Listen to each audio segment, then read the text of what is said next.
del tema de la cirugía en endodoncia, ¿verdad? O los tratamientos, tres tratamientos quirúrgicos, entonces de eso vamos a hablar un poquito. Pero no solamente de eso, sino que en general de los tipos de cirugía que podríamos realizar en él. Como siempre, las preguntas que deberíamos de saber responder al final de la clase: ¿por qué se hacen necesarias las intervenciones quirúrgicas? ¿Cómo se realizan? ¿Qué podemos esperar después de la intervención? Y este es el diagrama que se recuerda que vimos cuando estuvimos hablando de tratamiento, de una guía a seguir, ¿verdad? Si tenemos enfermedades, tratamiento o éxito, si tenemos o no el acceso al conducto. Si es imposible, pues vamos al tratamiento quirúrgico. Si es posible el acceso al tratamiento quirúrgico, evaluación radiográfica de la obturación, si es aceptable sin tratamiento. Si no es aceptable, nos preguntamos si necesita o no un cambio en restauración protésica. Si no la necesita, le damos seguimiento, y si la necesita, nuevamente el tratamiento no quirúrgico. Pero nos vamos a enfocar en esta parte de acá de la cirugía o el tratamiento quirúrgico. Entonces, si nos remontamos a la historia, ¿verdad? Desde hace más de 1500 años, ya ellos empezó a drenar un absceso agudo con un pequeño bisturí. Desde que hacemos nosotros incisiones en cualquier parte, pues ya estamos hablando de un procedimiento quirúrgico, ¿verdad? Cuando lo hacemos con un bisturí propósito. Black en 1886 y Rey en 1897 ya comenzaron a realizar las primeras apicectomías, o sea, estas cirugías endodónticas.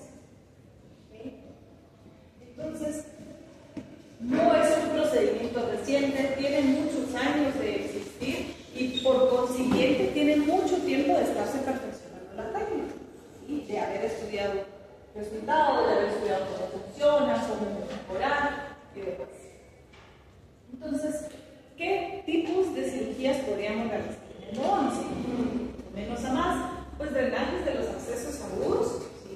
Cirugías exploratorias para indagar sobre a qué nos estamos enfrentando, para indagar qué es lo que está haciendo que el tratamiento funcione, cirugías pericardiculares o bien las apicectomías, y algunas cirugías alternativas como el reimplante intencional, que son de los temas que vamos a ir descubriendo el día de hoy. Entonces, ¿cuál sería el nombre de esta patología? Periapitalmente. ¿Esto es un parálisis? ¿Tiene tránsito fistuloso? Entonces, ¿qué es? ¿Eso qué? No. Con el apellido correcto. En el 11. ¿Eso qué? ¿Cómo se llama?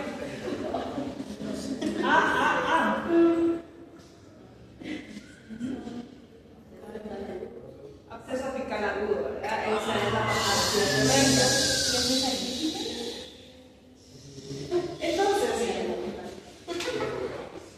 vamos acá, dice, el drenaje propiamente es el procedimiento quirúrgico que tiene como objetivo eliminar la colección purulenta mediante una incisión y una apertura femoral a través del conducto de la pieza dentaria, ¿sí? Eso sería como lo ideal que nosotros quisiéramos hacer.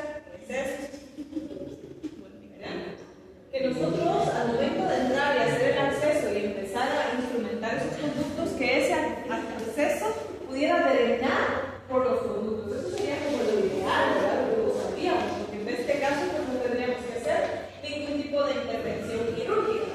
¿Estamos ahí? Pero hay veces que por diferentes situaciones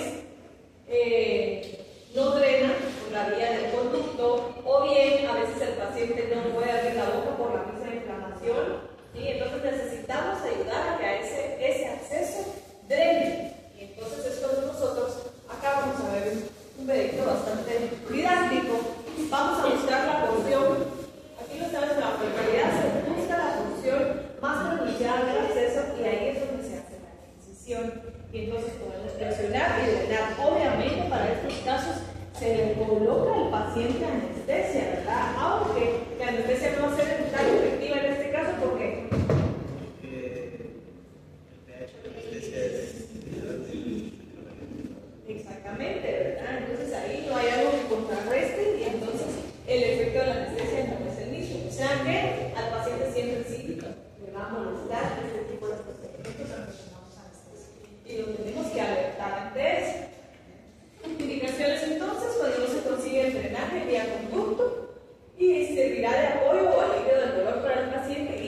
vamos a llegar a hacer este tipo de cirugías justamente cuando estamos sospechando de fracturas, que algunas veces, por ejemplo, no precisamente va a estar acompañada de un sondaje profundo, por ejemplo, porque a veces se podría sellar esa parte, luego se hace un acceso, pero nosotros no estamos viendo directamente la fractura, pero sospechamos probablemente por una lesión en forma de cajota, porque al paciente le duele cuando muerde, y diferentes características que nos podrían indicar que es una fractura, aunque no la veamos. Entonces se puede proceder a realizar una cirugía exploratoria, le aplicamos un colgajo y vamos a ver directamente de dónde está esta lesión. El cuerpo que se ve aquí, pues hay una fractura vertical. ¿Okay? Entonces, para eso nos sirven las cirugías exploratorias, a veces cuerpos extraños, también que pudiera tener el paciente, o algo así, para que nosotros podamos ir e indagar directamente y no estar como tratando de adivinar si hay o no hay algo más ahí. Bueno, y luego nos vamos a meter directamente a la cirugía diagnóstica periparticular, que también le podemos decir apexectomía o el tratamiento quirúrgico en estos casos. La idea aquí principal es llegar a eliminar la lesión persistente que hay en el periapis y que va a ser la razón por la cual el tratamiento de conductos no está teniendo el éxito deseado, ¿verdad? ¿Qué quiere decir? Que va a persistir un tracto fibroso, que va a persistir el área periapical, que pueden persistir los síntomas del paciente. ¿Estamos ahí? Entonces el objetivo de esta cirugía es poder accesar a esa raíz y, como bien les decía, tratar de eliminar el factor causante de la permanencia de la lesión en este caso. Entonces, indicaciones, ya los mencionamos, pero para que ustedes los tengan también ahí. Persistencia de signos y síntomas, persistencia de lesión periapical, obviamente hay que haber presencia de microorganismos y cuando no es viable el tratamiento autónomo, porque puede existir una alta posibilidad de fracaso.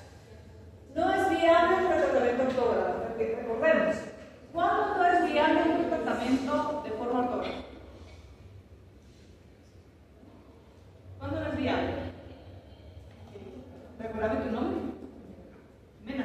Sí, iba a decir Jimena, pero me recordé que también Jimena es la otra chica. No está la otra Jimena. Bueno. Entonces, ¿cuándo es el caso en el que no se puede hacer un tratamiento por vía normal, ortógrafo?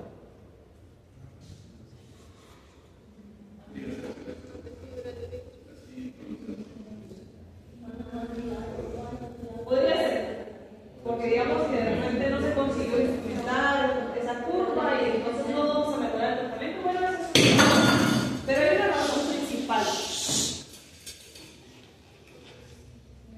Hay una razón específica de cuando, digamos, y hablamos que no tenemos acceso. ¿En qué casos no tenemos acceso a llegar a hacer ese tratamiento? Cuando la restauración final no. ¿Cómo que es restauración final? Lo de fibra de vidrio. Sí, exacto. Cuando tenemos una restauración protésica, gracias, cuando tenemos una restauración protésica y probablemente un poste bastante largo que va a hacer que sea más comprometida la pieza si nosotros nos metemos a quitar ese poste, ¿verdad? ¿Ok? Muy bien, gracias. Veamos entonces acá una secuencia, un paciente en donde se persistían las molestias. Vean este poste tan largo. ¿Qué pasará si nos metemos a quitar este poste? Miren las pareditas que están acá. Obviamente este hay que desgastar todo el área. Quedaría mucho más debilitada la pieza. Entonces en este caso decidieron hacer la cirugía. Ven acá la diferencia del material con lo que está aquí y con lo que está aquí. Esta es la obturación retrógrada que se hizo, los espacios donde se hacen las apexectomías, donde se cortó la raíz, y las evaluaciones a los 2 años. Ven cómo va sanando ya ese huesito, ya está sanando alrededor, y el paciente ya está sin molestias. ¿Se recuerdan de este caso? ¿Sí? Donde la paciente no quería cambiarse las prótesis porque se las acababa de hacer, tal vez no eran las más ideales, pero la paciente no quería gastar, persistía un daño fistuloso, lesiones, se hizo la cirugía, ¿verdad? También en este caso, no se ve tan marcado porque en este caso se utilizó biodentin, ¿verdad? ¿Se recuerdan que el biodentin, o biodentin, tiene color muy similar al de la dentina, entonces a veces cuesta un poquito verlo, esa es una de sus desventajas que cuesta verlo en la radiografía, y el seguimiento que es tan importante para ver que realmente el tratamiento esté funcionando. Bueno, cuando Y independientemente del tipo de cirugía que vamos a realizar, es importante que se haga una intervención quirúrgica. ¿Por qué? Porque tenemos que asegurarnos o estar al tanto de las estructuras anatómicas importantes adyacentes que nosotros podríamos llegar a tocar o que vamos a estar cerca cuando estemos haciendo la cirugía. ¿Qué estructuras anatómicas importantes consideran ustedes que podrían ser críticas si cuando nosotros hacemos el colgajo nos las encontramos o si las dañamos o algo así? El ligamento no tanto, porque el ligamento pues está en todas las vías. Son estructuras anatómicas importantes. ¿Qué? El seno maxilar, si vamos a hacer una cirugía, por ejemplo, en una molar superior, primer molar superior, que regularmente tiene un par de raíces metidas en el seno, puede ser que cuando abramos nos encontremos el seno, ¿verdad? Entonces tenemos que estar preparados para decir, ok, si yo puedo hacer una elevación de seno, no hay ningún problema, hago una elevación de seno, hago una bisectomía y listo. Si no, pues acompañarnos de un especialista, podría ser un maxilofacial, podría ser un periodoncista, ¿verdad? Que pudieran ayudarnos a ese manejo del seno. ¿Qué más dijiste?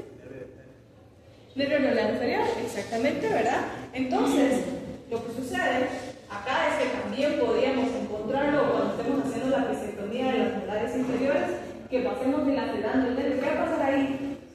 Le vamos a causar parestesia al paciente y probablemente hasta irreversible, ¿verdad? Entonces tenemos que estar conscientes de todas esas estructuras que podemos encontrar, ¿sí? Para evitar o estar preparados a las posibles complicaciones y saber cómo las vamos a solucionar si llega a pasar alguna situación.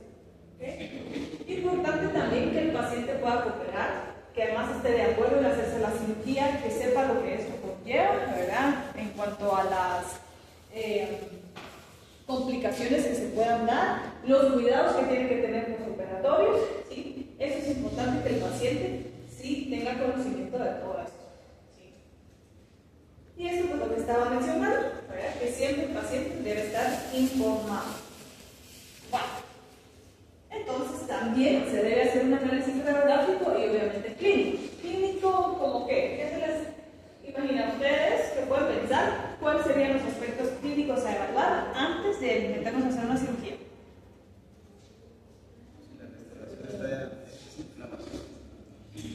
Inflamación, pero acá ¿qué estamos viendo acá? ¿Qué se nos podría complicar aquí o qué no se nos podría complicar? ¿Qué fenotipo cree que tiene ese paciente? Se parece grasa, ¿verdad? Entonces eso quiere decir que para nosotros esto podría no ser complicado, ¿verdad? Porque va a ser un tejido que vamos a poder elevar muy fácilmente, que no va a tener que ser, o sea, sí tenemos que ser cuidadosos, pero sabemos que si fuese un biotipo fino, pues es mucho más delicado, ¿verdad? A la hora que estemos reteniendo ese colgajo, que estemos sosteniendo. Entonces es importante también tomar en cuenta ese tipo de aspectos clínicos. Luego, cuando hablamos de análisis radiográfico, siempre que vayamos a hacer una cirugía periódica, lo siempre que se hace, lo ideal es hacer una planeación también con una tomografía, ¿sí? Porque, repito, estructuras importantes, eso lo podemos identificar en una tomografía. Segundo, podemos hacer mediciones y saber cuánto mide la pieza exactamente, porque regularmente, a veces, no precisamente nosotros tuvimos que haber hecho esa endodoncia, ¿sí?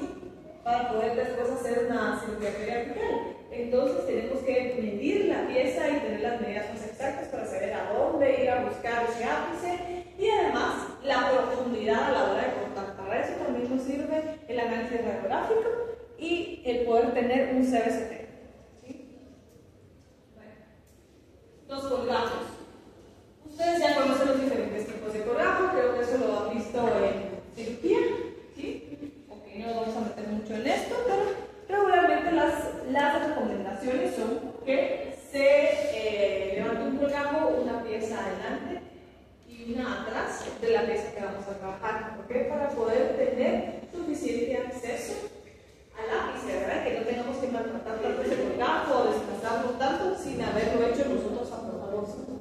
¿Okay? Hay diferentes tipos de colgajo, por ejemplo, el de espesor completo, el submarginal, regularmente se utiliza cuando tenemos prótesis, ¿verdad? Coronas o en áreas estéticas donde no queremos perder altura de las papilas y demás. Entonces, también todo ese tipo de aspectos tenemos que tomar en cuenta a la hora de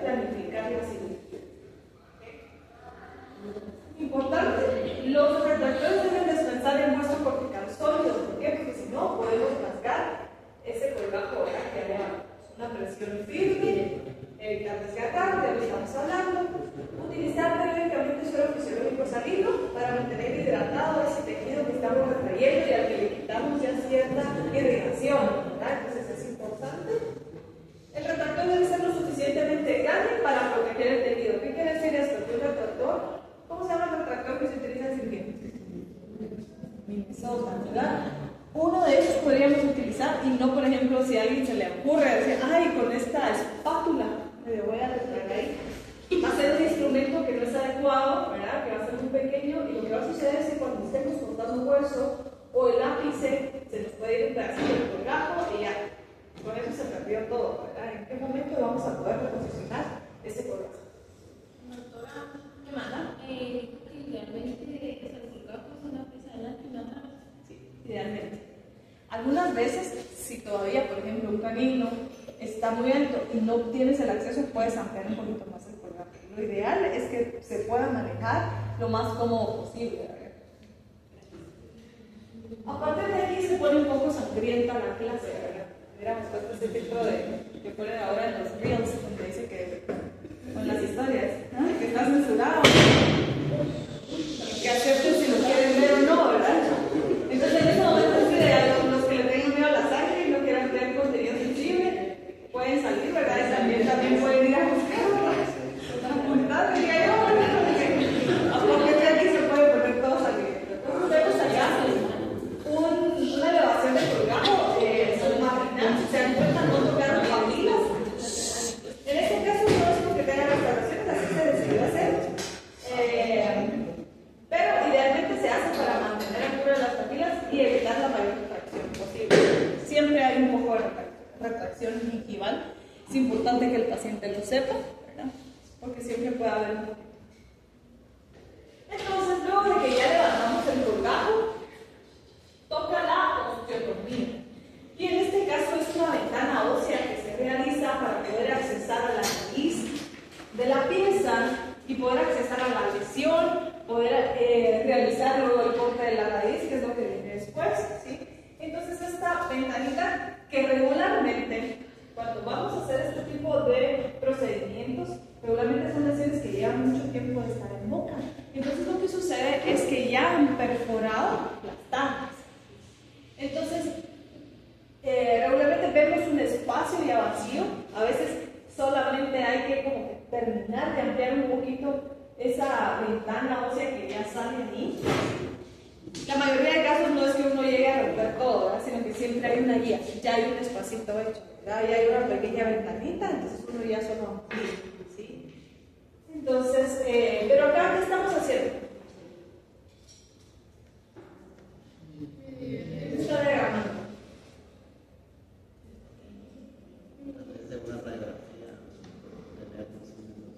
Están pidiendo para saber dónde va a ser el acceso. Exactamente, para saber dónde vamos a hacer la ventana, ¿verdad? Entonces, las medidas previas que podemos tener del CBCT, como nosotros no teníamos la longitud de trabajo de esa pieza, ¿verdad? Luego con la ayuda de una lima medimos y vamos a ir a ver más o menos en dónde debemos de hacer esa ventana, ¿verdad? Para ser más exactos. De hecho, ahora también ya existen las guías quirúrgicas, ¿verdad? Se mandan a hacer en base al CBCT. Ya le devuelven a uno una guía quirúrgica en donde ya está marcado dónde hay que ir a hacer la osteotomía, ¿verdad? Bueno, entonces aquí también se puede hacer con la ayuda de una sonda, pero como les decía, la verdad es que la mayoría de veces ya vamos a encontrar una pequeñita perforación ahí que solo va a haber que ampliar. Entonces, hay que hacer obviamente una localización previa de la raíz para no entrar a hacer una gran ventana. Ay, aquí no está, entonces me corro otro poquito, aquí no está, ¿verdad? Después de hacer una gran ventana de forma innecesaria. Entonces, usar fresas con filo. La fresa que regularmente se utiliza para hacer esta osteotomía es la endosecria. Se parece a la endoceta, pero es con punta activa. ¿Okay? Se llama endosecria. Pregunta de examen. ¿Okay? Del otro viernes, ¿verdad? Debemos ir del otro viernes. Y todas estas clases entran en el examen. Endosecria, con Z.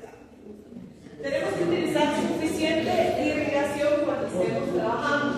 ¿Sí? Tamaño adecuado de la ventana, identificar las estructuras anatómicas importantes. Suficiente ¿Para qué necesitamos la irrigación? ¿Por qué creen ustedes? ¿Cómo? Para que no se necrose el tejido. Para que no se necrose el tejido. O sea que vamos a ver eso. Veamos acá estas pantalitas. Miren, aquí ya se ve el lápice. Está un poquito más claro después del blanco. Ahora tenemos claro dónde está ese ápice que debemos de ir a cortar. Se recomienda utilizar piezas de mano anguladas. ¿Por qué? ¿Por? Ok, puede ser por la visión, sí, la visión nos ayuda con las piezas anguladas, pero hay algo mucho más importante que hablamos en la clase de comunicaciones accidentales. Para entrar perpendicularmente al largo de la pieza, no está perpendicular. ¿Otra vez? Para entrar perpendicularmente al largo de la pieza, no dejar los ángulos a los ojos. Bueno, sí, también nos ayuda para eso, pero hay algo más también, algo más importante. La dirección del aire, ¿por qué?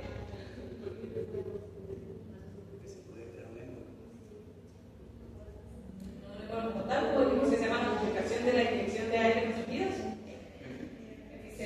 Enfisema, ¿verdad? Para evitar el enfisema, ¿verdad? Ok, perfecto. Muy bien. Además, algo también importante. Es cierto, debemos de ser conservadores a la hora de hacer estas ventanas, pero el espacio debe ser suficiente para que entren los instrumentos con los que vamos a hacer nuestras cavidades o nuestras retropreparaciones. Tal cual como hacemos en operatorio, ahora vamos a hacer una cavidad en la raíz y luego la vamos a seguir. Luego la vamos a obturar. ¿Ok? Entonces tiene que haber espacio suficiente para que entren nuestros instrumentos. Como decían acá, ¿qué es lo que tenemos? No, no es visto. Ok, ¿viste, Michelle? Necrosis. ¿Un hueso? ¿Cómo se llamaría? Entonces, ¿cómo responde el hueso? ¿Sí? La hemorragia siempre va a depender del flujo sanguíneo.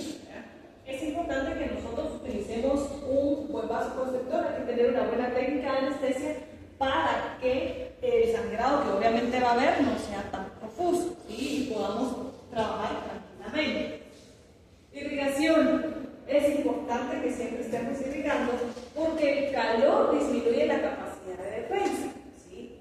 Y si se disminuye la capacidad de defensa, ¿verdad? Cuando el calor sube, tenemos una inhibición de la fosfatasa alcalina. Y al haber una inhibición de la fosfatasa alcalina, no va a haber fluido sanguíneo. Y al no haber fluido sanguíneo, ¿qué va a suceder? Una osteonecrosis, ¿verdad? No solamente es en los pacientes que toman bifosfonatos, obviamente son pacientes mucho más propensos, porque justamente lo que hacen los bifosfonatos es bajar el riesgo sanguíneo a nivel de hueso. ¿De eso estamos claros? ¿Sí? Entonces, si no queremos que nos pasen estas situaciones, debemos estar conscientes de que cuando estemos cortando hueso, tenemos que irrigar sí o sí. ¿Verdad? Bueno, entonces aquí veamos un caso donde ya teníamos una ventana ósea preexistente. Vean, aquí está ahorita la lesión. ¿Ya vieron? La identificaron, ¿sí? Y aquí ya tiene la lesión en las pinzas. Vean esa ventanita que linda quedó porque ya estaba hecha, ¿verdad? ¿Sí? La misma lesión ya la realizó. Es muy común ver este tipo de situaciones, aunque sé decirles que nunca está la ventanita así tan perfecta, ¿verdad? En este caso, pues fue ideal, ¿verdad? En este caso. Entonces, ya que tenemos realizada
perdón, y es lo que nos está haciendo que permanezca la lesión periapical, ¿sí? Entonces por eso vamos y cortamos 3 milímetros de esa parte. Entonces hablamos de que la apicectomía tiene que hacerse con un ángulo recto perpendicular al eje largo de la pieza. Tiene que quedar en 2 grados, 0, ¿verdad? Tiene que ser totalmente recto. Regreso.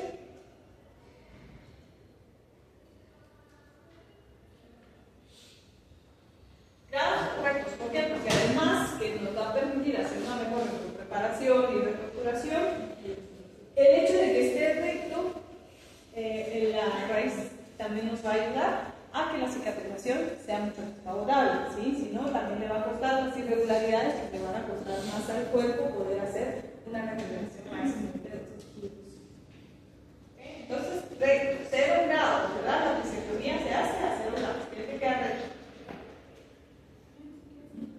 Ya que tenemos entonces hecha la apicectomía, vamos a proceder a hacer nuestra cavidad, ¿sí?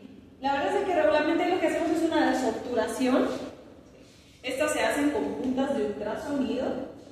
Tenemos que tener el espacio suficiente para que la punta de ultrasonido entre justamente donde necesitamos hacer nuestra preparación. De lo contrario, si está muy pequeño el espacio, deberíamos salir un poco más esa ventana. Veamos acá, se ve bastante claro. Una punta de ultrasonido que tiene diamante en la punta. Ideales, ¿verdad? ¿Por qué? Porque entonces con estas el corte también es un poco más rápido.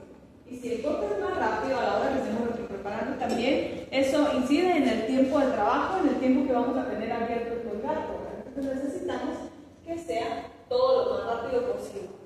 Porque entonces entre más rápido podamos hacer el procedimiento, también vamos a tener menor molestias postoperatorias del paciente. Eso no quiere decir que sea una carrera de caballos, ¿verdad? Tenemos que hacer las cosas muy bien. Pero cuando está planificado y tenemos los instrumentos adecuados, el procedimiento puede ser más rápido, ¿verdad?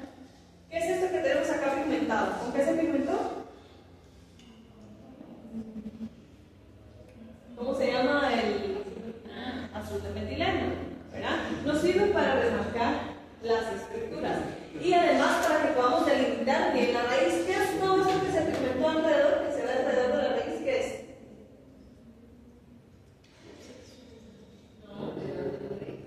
¿Qué tenemos alrededor del diente? La raíz, ligamento periodontal. Entonces todo esto que se pigmentó acá son las fibras del ligamento periodontal. ¿Para qué nos sirve? Para que delimitemos y observemos bien los límites del corte que realizamos nosotros en la apicectomía. Entonces también nos va a indicar que hicimos un corte recto, ¿verdad? Un corte suficiente, porque si no, pues viéramos que esta parte sigue aquí, por ejemplo, podría llegar irregular y verse como que el corte no está acelerado, ¿verdad? Ok, perfecto. Entonces ya hicimos nuestra retropreparación, nuestra cavidad con puntas de ultrasonido, idealmente con punta de diamante. Y luego pasamos a la retroobturación. Ese espacito chiquito que regularmente debe ser también un aproximado de 3 milímetros, que sería el ideal que midan las puntas de ultrasonido. ¿Sí? Sacamos 3 milímetros del contenido, o sea, como que de una percha en este caso, y eso luego tenemos que proceder a sellarlo. ¿Cómo debe ser ese material sellador?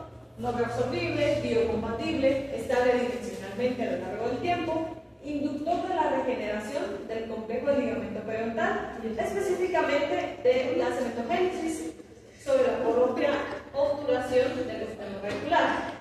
Su manipulación y tiempo de trabajo deben ser adecuados y deben ser radiopáticos. ¿Qué materiales suelen cumplir estas propiedades?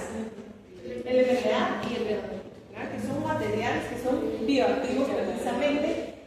Son materiales que pueden estar en contacto con tejidos vivos y van a hacer que estos reaccionen de una manera favorable, ¿verdad? Que curen, que se reparen o que se regeneren. Esas capacidades debe tener el material que coloquemos ahí en contacto con los tejidos periapical. Todos estos procedimientos se hacen con instrumentos micros, ¿verdad? Este es un microcondensador. Este es un microespejo. Acuérdense que como más o menos de cuántos milímetros podrá hacer esa cavidad de la que hicimos en la osteotomía, esa ventana. Imagínense cuántos. Unos 5 o 6 milímetros, ¿verdad?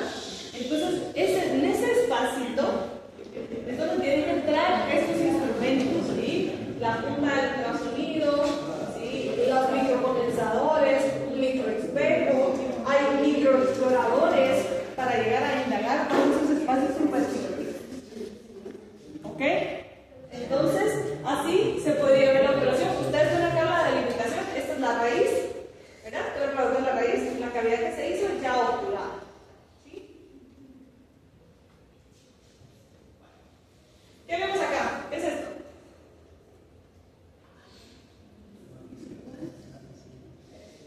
Esto es verdad, estas fibras que vemos acá. ¿Qué es eso?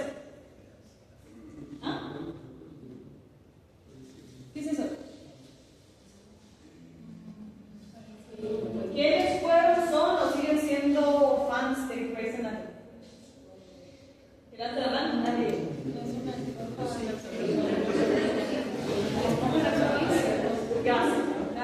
Gasa. ¿Quiénes sí son fans? Quiero ver que levanten la mano sin miedo. Porque van a tener como que...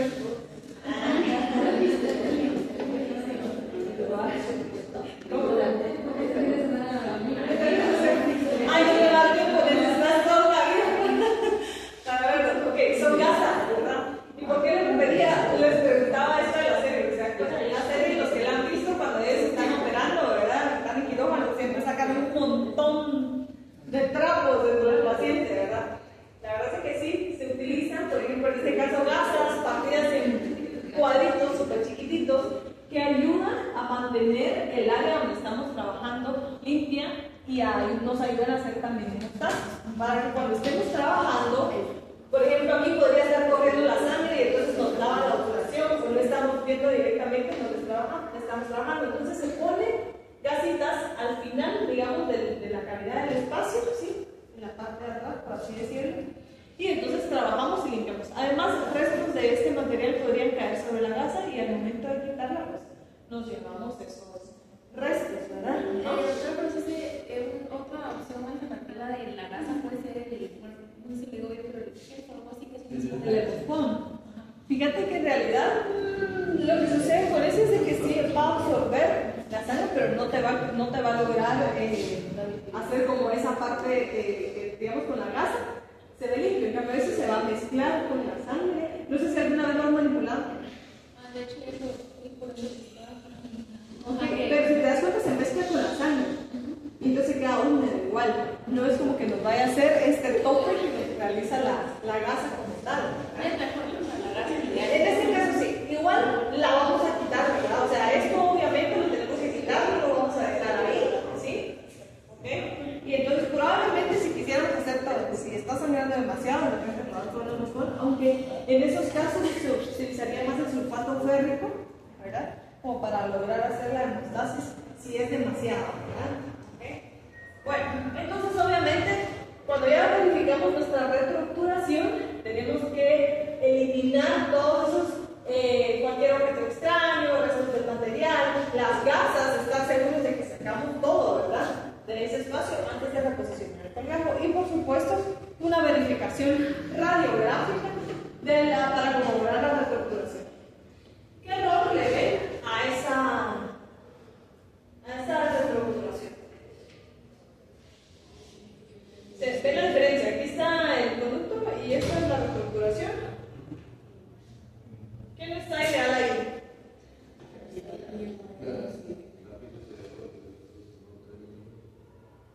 Que no está recto el corte del lápiz, ¿verdad? ¿Se dan cuenta bien?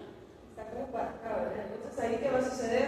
Puede costar más la reparación posterior.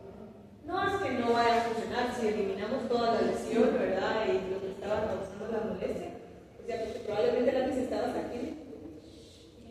Entonces si quitamos los 3 milímetros, pero en lugar de hacer así, debieron haber hecho el corte. ¿Verdad? ¿Okay? Todo ese tipo de cosas se verifican. Luego de eso, pues, pasamos a la reposición del colgajo. Se reposiciona el colgajo, idealmente se hidrata con solución salina, se vuelve a colocar en la posición en que estaba el colgajo y se hace una sutura. También, pues, antes de colocar el colgajo, si es necesario alguna colocación de injerto, pues se hace en ese momento. Pueden ser injertos óseos, pueden ser membranas de colágeno, membranas de fibrina que pueden ayudar a la cicatrización posterior. Dependiendo de la situación y el caso que estén analizando. La verdad es que ustedes como tal no tienen una práctica de cirugía, ya los de cirugía endodóntica.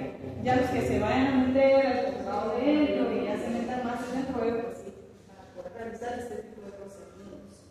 Pero es importante que ustedes sepan cuándo y cómo se realiza, porque obviamente aunque ustedes, si decidieran no especializarse en endo, buscan otra opción, ¿verdad? Pues que sepan, ¿verdad? El tratamiento que le pueden ofrecer a su paciente y explicarles qué es lo que necesita y por qué. Vamos a ver entonces al pronóstico. ¿Cuál creen que puede ser el pronóstico de la cirugía periapical?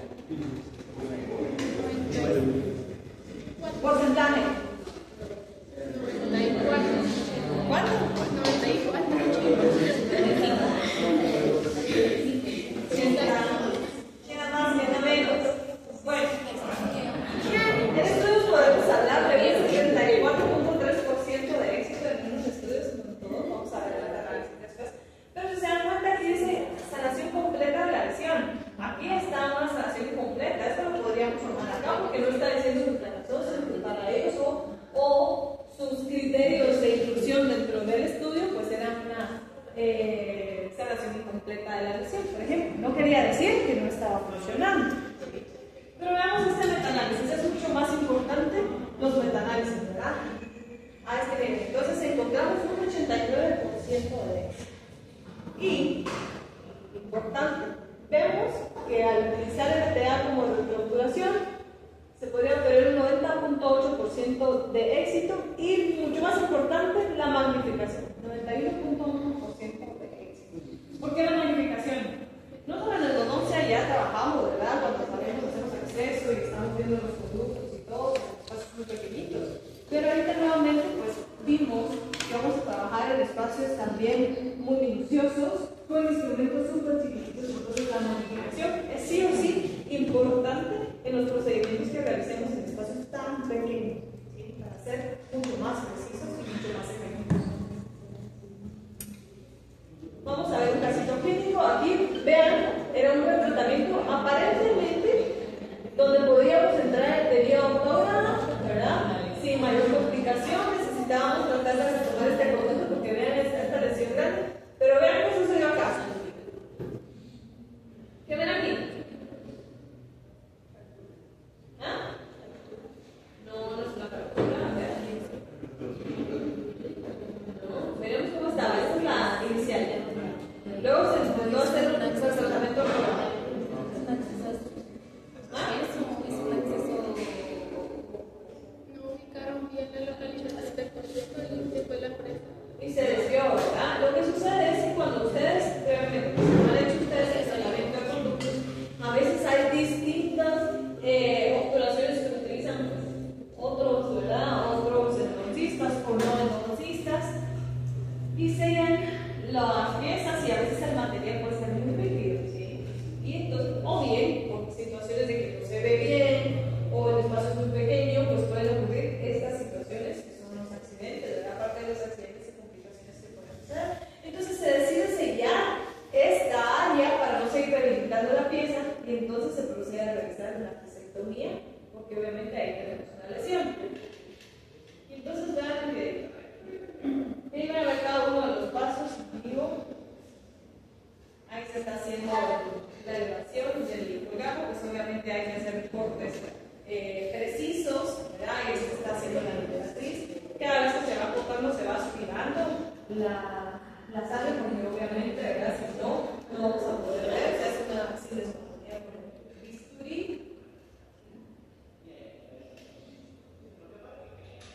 Luego de hacer esa sendesolimia con el bisturí, se realizan cortando papilas. Se hace la elevación del fogamo con los elevadores de periósteo.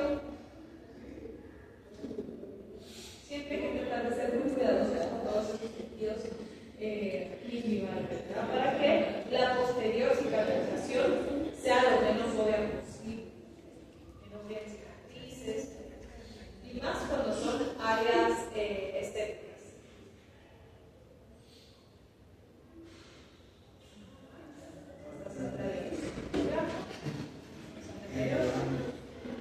Idealmente debería de ser de exposición estrecha, hablamos de perióstico. Miren ahí, ya había una ventana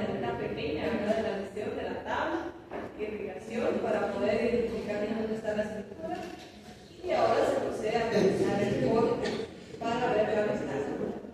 Vean ahí la ventanita, ¿verdad? El corte. Se está haciendo ahí ya la preparación. La ventana debe tener el espacio suficiente.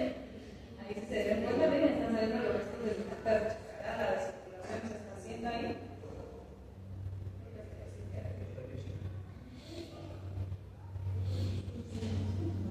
Luego de la retropreparación se procede a hacer una retropreparación, ¿verdad? Una recolocación del colgajo. ¿Qué más?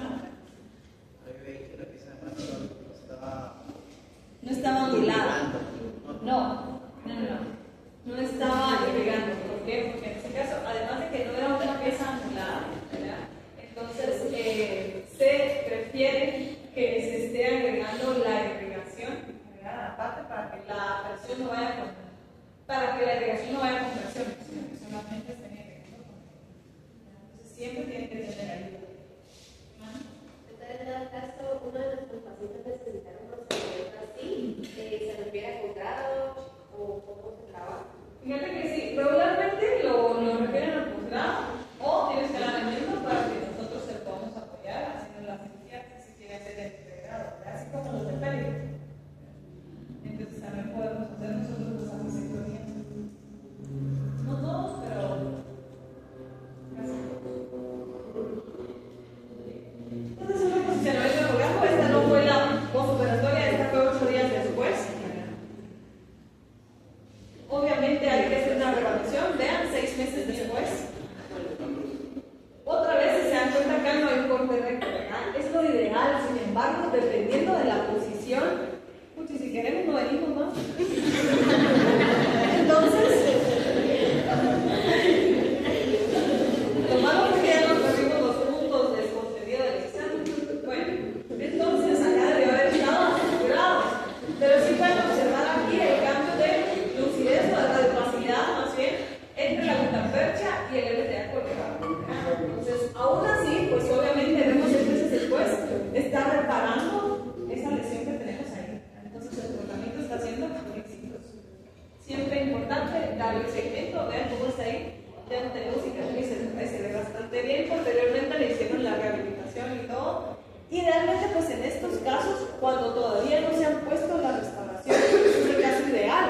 ¿Por qué? Porque hacemos, levantamos intraestructural, ¿verdad? Y si incluso hubiese cierta recesión en estos casos, cuando ya coloquen las prótesis nuevas, pues van a cubrir esas áreas, ¿verdad? Entonces, este sería como el caso ideal para proteger siempre más el Doctora, entonces se quedó sin, o sea, sin provisional.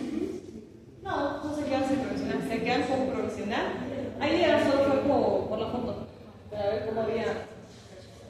Aquí vemos otro caso. Anteriormente, cuando no existía el MTA y todos los nuevos materiales que tenemos ahora, pues acuérdense desde cuándo se venían haciendo las apicectomías, ¿verdad? 1800. Entonces, se hacían reestructuraciones con amalgama. Y aún así, pues tenían también, ¿verdad? El éxito en los casos. Luego fueron cambiando los materiales y todo, pero venir se causaba muy gran tatuaje de amalgama, ¿verdad? Y todo. Y obviamente en este caso persistió la lesión, y entonces se entró a realizar esta apicectomía nuevamente para poder hacerla, porque el procedimiento aquí había un tejido bastante fibroso que hubo que cortar las vistas. Vamos a la secuencia, ya tenemos la ventanita. Ya vemos acá una preparación, ya obturado, se quitó, ¿verdad? Toda la lesión y el material que está ahí de la amalgama. Algo bien interesante, ven estos como residuos de amalgama, esos clínicamente no se veían. No se veían, solamente salían en la radiografía. No se podía como proceder a decir, vamos a quitar todo esto. No se veía. Y luego hubo un reposicionamiento de colgajo. Vean esta sutura, creo que esa fue 6 ceros. Cuando nosotros hacemos apicectomías, lo ideal es poder trabajar o acompañados de alguien más que pueda hacer la parte de la sutura, idealmente un periodoncista, ¿verdad? ¿Por qué? Porque son bastante delicados con el tejido, 1 y 2, cuando uno termina de hacer las apicectomías, regularmente las manos las tiene casi pulidas, ¿verdad? De estar sosteniendo los reflectores, de estar haciendo todo el demás procedimiento, entonces las manos están cansadas, ¿sí? Y este procedimiento de la parte de la sutura, aunque digamos, es la parte sencilla, probablemente sencilla, pero es muy importante que quede bien. Y si nuestras manos ya están cansadas y a veces no vamos a tener la mejor disponibilidad para poder hacerlo lo más delicado posible. Entonces, idealmente hay que hacerlo acompañados, ¿verdad? De ser posible. Si no se puede, pues, ¿verdad? Entonces, bueno, break aquí, antes de pasar al último temita. ¿Cuál es su percepción hasta el momento de la endodoncia? A ver, ¿qué les ha parecido la endodoncia como tal? ¿A quiénes les gusta? Levanten la mano. ¿Sí les ha gustado? La parte de la implementación y todo, ¿ok? ¿Se la están disfrutando más ahora que ya es mecanizada? ¿A quiénes definitivamente no les gusta la endo? ¿A quiénes definitivamente no? Es válido, ¿verdad? Por ejemplo, a mí me hubieran dicho sí, que a quién no le gusta la prótesis. A mí no me gusta la prótesis.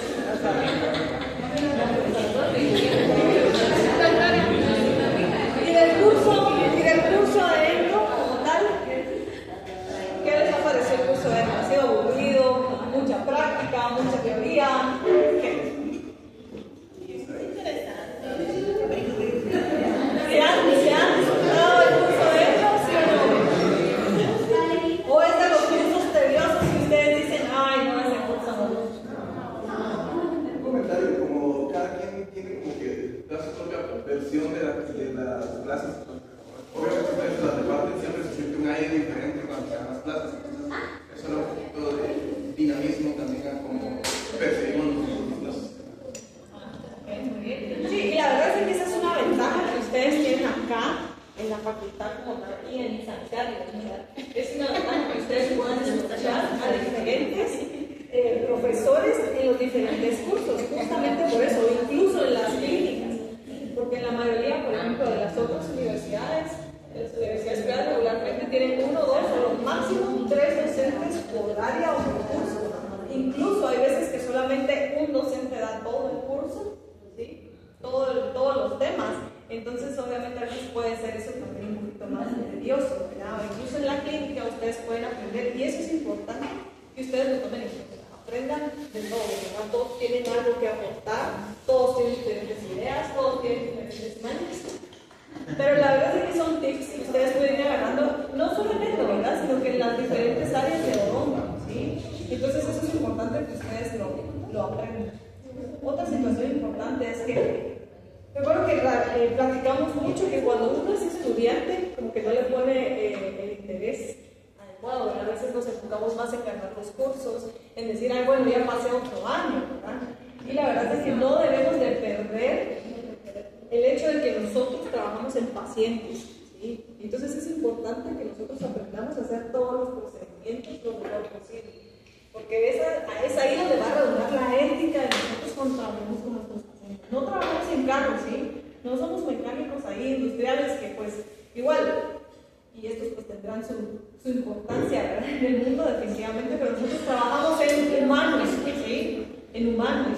Acuérdense que cuando ustedes traten pacientes, tienen que pensar cómo les va a gustar que les traten a ustedes, que traten a sus papás, que traten a sus hermanos, a las novias y demás.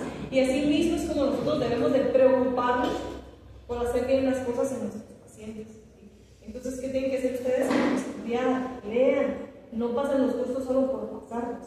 Y otra situación importante, busquen especializarse después de que terminen la carrera. Busquen hacerlo, ¿por qué? Porque se van a dar cuenta de que lo que ustedes aprenden aquí de cada curso, yo creo que no es ni siquiera un 5% de los que ustedes podrían aprender en una especialidad, ya especificándose como que en una rama de la odontología, ¿sí? Acuérdense que, por ejemplo, en endodoncia, cuando ustedes entran a un posgrado, a una especialidad, cada uno de los temas que ustedes ven en la programación es un curso, ¿sí? O sea, ustedes tienen un curso de 6 meses solo de cirugía periapical, un curso de 6 meses solo de patología lumbar o solo de patología periapical, ¿sí? Entonces, aquí lo que miran es una pincelada de lo que realmente se les puede presentar ya en la vida real. Entonces, y si pues no se van a especializar, por lo menos la odontología en general, tiene que ser íntegra, ¿verdad? Que ustedes sepan que los tratamientos que están haciendo, pues los hacen bien. Traten siempre de capacitarse y de actualizarse. Y si hay un punto en el que ustedes consideran que no van a poder hacer un tratamiento X, no un tratamiento específico, cualquier tratamiento, refieran, no pasa nada, ¿verdad? Es mejor referir que complicarse la vida o hacer una iatrogenia por no tener la capacidad de hacer un tratamiento y que a veces uno puede decir, ay, no, me dio una niña, ¿verdad? No se trata de animarse, se trata de que es un paciente. Es cierto, nosotros no estamos jugando con el corazón del paciente y el paciente va a perder la vida, pero de cualquier manera estamos trabajando. Piensen siempre que fueran ustedes, ¿estamos? Sigamos pues. Ya para terminar, el reimplante intencional. ¿Qué han escuchado ustedes del reimplante intencional? ¿Qué es? ¿Qué se les imagina? Es la parte cuando supone que se puede sacar la pieza para quitarle el lápiz o algo bueno, en este caso puede ser, pero si es que tiene que ser relativamente rápido el tratamiento para que la pieza ya pueda reimplantarse, literal, ¿verdad? Es hacer una extracción y regresarla a la piel. Entonces, en 1982, Grossman lo define como la remoción deliberada del diente y su reinserción casi inmediata después de sellar el foramen apical. Así como estamos viendo acá, vean, recortando la raíz y todo eso se hizo fuera de boca. ¿Qué indicaciones tenemos entonces? Cuando es imposible llevar a cabo un adecuado tratamiento o replantamiento de conductos, ¿sí? Pacientes con trismus, pacientes, por ejemplo, regularmente se hacen en piezas posteriores. Regularmente, ¿sí? No quiere decir que solo las piezas posteriores sean clasificadas para este caso, ¿sí? Entonces, ¿por qué? Porque el paciente puede ser que no haga mucho, pues para que nosotros podamos introducir las limas y trabajarlo en boca como tal. ¿Sí? En pacientes, también cuando una cirugía apical puede verse comprometida. ¿En qué piezas no vamos a hacer cirugías periapicales? Hablamos la semana pasada. Segundas molares, superiores o inferiores. ¿Sí? En cualquiera de las dos. Entonces, en esos casos no hacemos cirugía periapical y podemos ir a pensar en un reimplante intencional. ¿Por qué? Bueno, cuando tenemos complicaciones anatómicas, ya hablamos de esto, ¿verdad? Cuando no hay tolerancia al paciente para someterse a una cirugía de mayor tiempo. Contraindicaciones, raíces acampanadas o divergentes, cuando encontramos fracturas evidentes en la pieza, obviamente, o bien, incluso durante el procedimiento puede suceder que cuando se está haciendo la extracción de la pieza, la cual debe ser la más traumática posible, aún así se fractura la raíz. En ese caso, pues ya no hay ¿verdad? Ya no se puede realizar el procedimiento y son cosas que debemos adelantarle al paciente. Miren, vamos a intentar hacer esto y esto y esto, pero si cuando estemos sacando la pieza se fractura, pues ahí se quedó, ¿verdad? Ahí se quedaron nuestras ganas de salvar esa pieza, ¿verdad?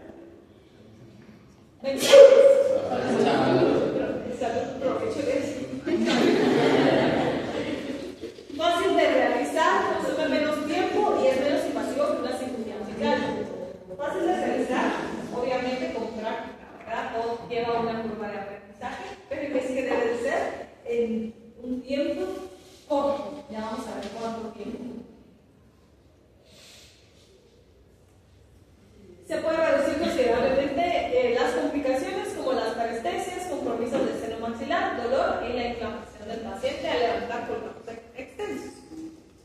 Desventajas. Fractura de la corona, como ya bien hablamos, que posterior al tratamiento hay reabsorciones radiculares o anquilosis posterior al tratamiento. ¿Por qué se pueden dar las reabsorciones radiculares? O la anquilosis. ¿A quién se le hizo daño ahí para que suceda esto? Al ligamento periodontal, ¿verdad? Exactamente. Y a veces pues es inevitable, ¿verdad? Porque tenemos que hacer una extracción. Esto que significa que puede haber aplazamiento de las fibras, ¿sí? Y entonces obviamente puede haber una reacción por parte del ligamento. Entonces, ¿cuál es la técnica de este reimplante intencional? Previo, tiene que haber una buena limpieza, ¿sí? Del área. Porque si no, de lo contrario, si vamos a dejar ahí bacterias o inflamación, eso no va a funcionar. Si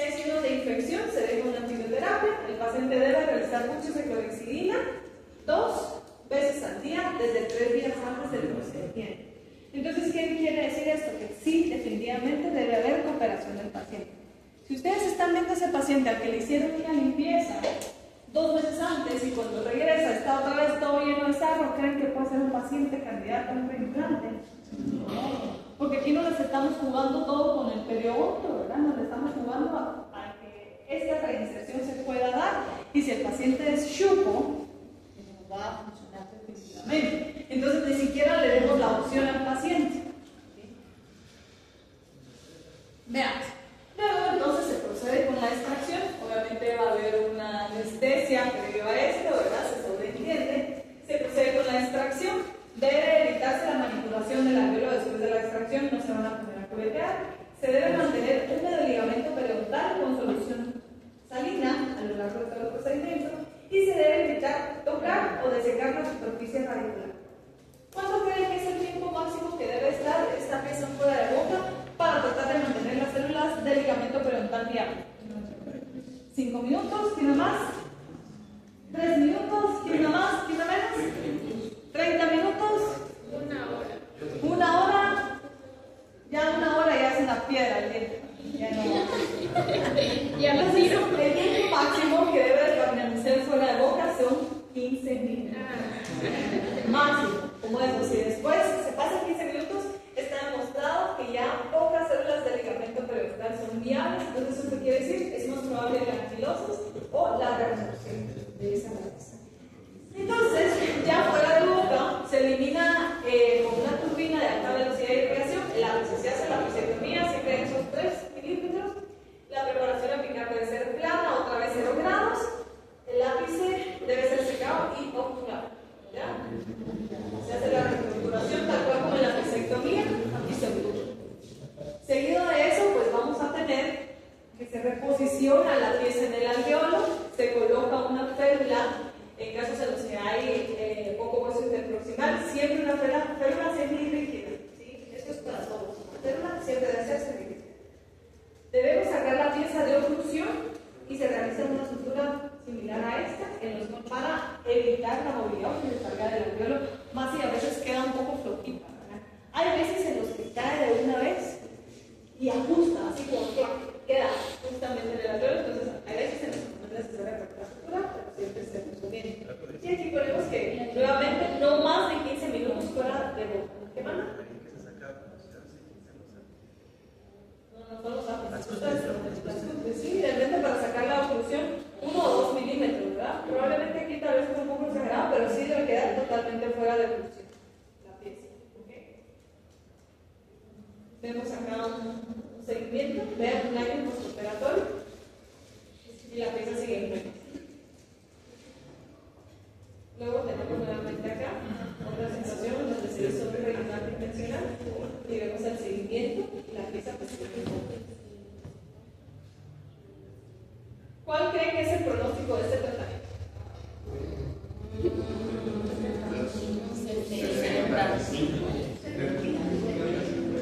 ¿Cuál creen ustedes? 55%. Más o menos como un 65% viene siendo el porcentaje reportado en la literatura. Hay algunos reportes de casos, o series de casos en los que reportan un poco más, pero son casos demasiado controlados. Tampoco hay un estudio tan extenso ni de tan largo plazo como para decir realmente eso está funcionando, pero es una alternativa más para tratar de salvar las piezas, ¿verdad? Pero obviamente hay que seguir las indicaciones, ¿sí? Y que el paciente esté consciente que posterior a eso tiene que haber un seguimiento y obviamente una muy buena higiene. De lo contrario, no va a funcionar el tratamiento y va a ser por gusto que intentemos hacer el procedimiento. ¿Estamos ahí? ¿Dudas o comentarios? Fíjate que realicé uno una vez, lamentablemente perdimos el seguimiento del paciente, no sabemos qué pasó. Si seguirá en boca la pieza o no, o se la terminó sacando, no sabemos. Ese es el problema realmente con la mayoría de los pacientes, ¿verdad? Que a veces cuesta un poquito darles el seguimiento, ¿sí? Pero una vez. No es un procedimiento que sea como de tan repetitivo. Cirugías periapicales sí, pues es mucho más común, ¿verdad? Pero los reimplantes no, la verdad que no. Al menos no en mi caso. Esto de los reimplantes es más, tiene mejor pronóstico, que tiene raíces que están